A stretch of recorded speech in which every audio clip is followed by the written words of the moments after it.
Cartas da Meia-Noite informa.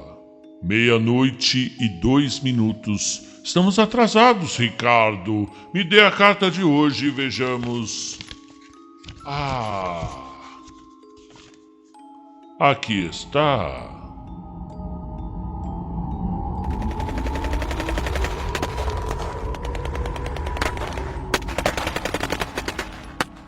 Dois dias antes, a floresta havia se tornado um inferno. O céu, rasgado por ruídos metálicos e gritos, cuspia sombras humanas que desciam do alto, como se a própria noite tivesse decidido lançar seus demônios sobre a terra. Aqueles homens que caíam no firmamento vinham armados e prontos para matar. Eram figuras espectrais sobre o luar, e embora tivessem vencido a batalha, os sobreviventes jamais esqueceriam o som do vento cortando o ar, nem os copos suspensos nas árvores, nem o cheiro ácido de pólvora e medo que ficara entranhado nas folhas. Charles não dormia desde então. Cada galho quebrado parecia um inimigo rastejando. Cada sombra era uma ameaça pronta para saltar do escuro.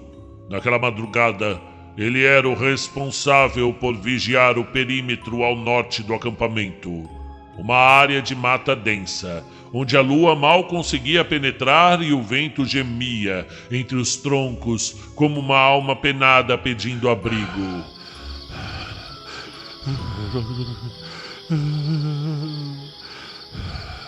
Charles tremia, não de frio, mas de um medo que começava a se alojar no estômago. Frio e pastoso como a lama. O ataque de 2 dias antes ainda lhe dançava na cabeça como um pesadelo em reprise.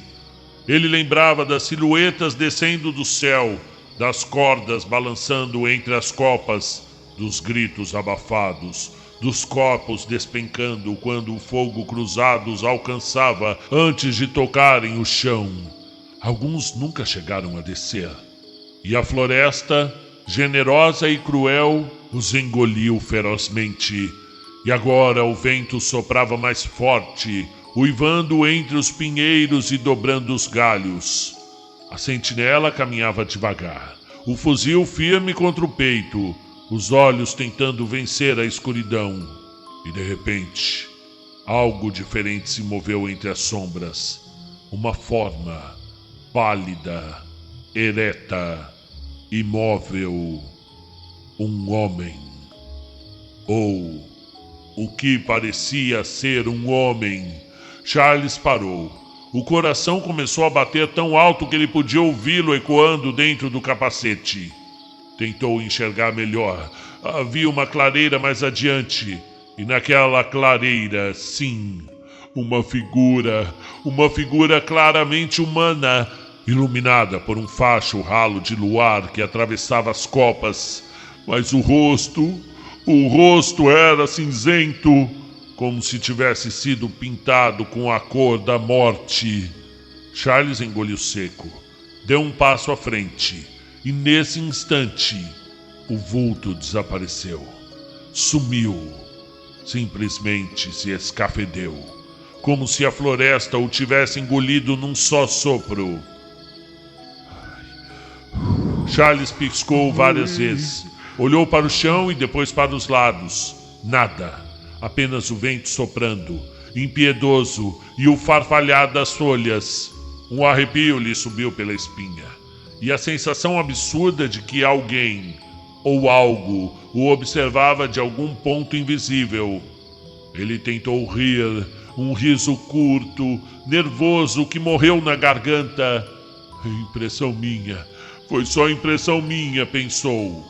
Mas o suor gelado em sua testa dizia o contrário. Voltou a caminhar, mas dessa vez um pouco mais rápido. O vento aumentava, agora em rajadas irregulares, fazendo os galhos gemerem como os ossos velhos sendo torcidos.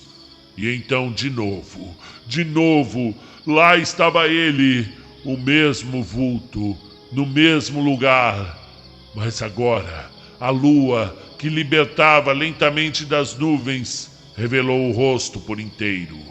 Cinza, inchado, olhos abertos, vítreos, encarando o nada, a boca entreaberta com algo escuro escorrendo do canto.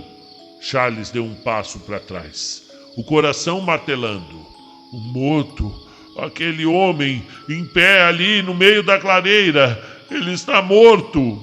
Ele ergueu a lanterna, trêmulo, e o facho de luz cortou o ar. Mas antes que pudesse ver melhor, o vulto sumiu novamente, como se nunca tivesse estado ali. Charles ficou parado, petrificado, o fuzil apontando para o nada. A floresta inteira parecia rir dele. Os galhos batiam uns contra os outros, com um som que lembrava ossos dançando. O vento rugia, fazendo o chão vibrar. Charles girou sobre si mesmo, perdido. O soldado pensou em correr, mas algo dentro dele, talvez o último resquício de coragem, o impediu. Eu não posso abandonar o posto. Eu não posso. Eu tenho que ver o que é aquilo.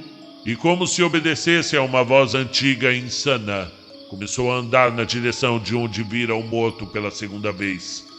Os galhos se fechavam sobre ele como dedos longos.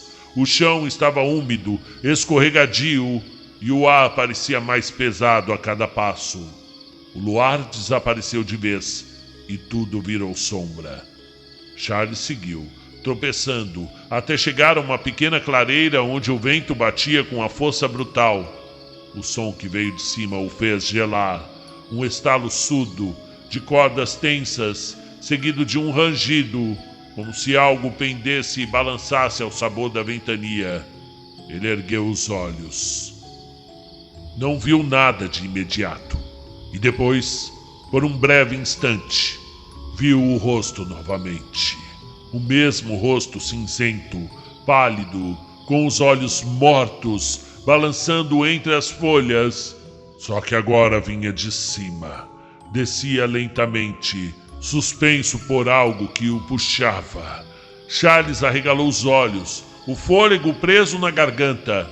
O vento rugiu com mais força, as árvores curvando-se em protesto, e o corpo, porque agora era claramente um corpo, desceu com tanta violência.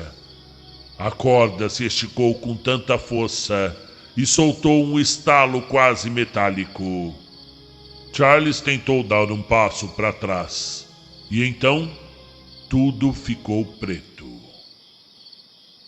Na manhã seguinte, a guarnição encontrou o corpo de Charles a uns 300 metros do posto de vigia. O chão ao redor estava revolvido, marcado por pegadas e manchas escuras. A cabeça dele, digamos que não restou muito. O impacto havia sido tão violento que o capacete fora lançado a 10 metros de distância. Acima dele, os soldados notaram algo balançando entre as árvores. Um corpo, inchado, fardado, preso por cabos, os membros enrijecidos, a pele acinzentada pelo tempo e pelo frio. Era um inimigo, um dos que haviam pulado de paraquedas, caído do céu 2 dias antes e ficara preso ali, pendendo entre as copas como um estranho fruto da guerra. Provavelmente fora atingido antes de tocar o solo, e agora, com o vento forte da noite anterior, balançava para frente e para trás, subindo e descendo, às vezes lento, às vezes rápido e violento, até que em uma dessas descidas, o peso morto desceu demais. E o pobre Charles, atraído pelo próprio medo, escolhera estar exatamente embaixo dele. E naquele dia, os homens do destacamento juraram que não ouviram gritos, nem tiros, apenas o som do vento. O mesmo vento que ainda hoje, quando sopra pelas florestas da região, parece trazer um eco distante. O gemido metálico de cordas tensionadas e o som de algo balançando acima, invisível, esperando o outro infeliz curioso bastante para se aproximar. Dizem que o medo é uma arma poderosa, mas aquela noite foi o medo que matou o Charles. O medo e o vento.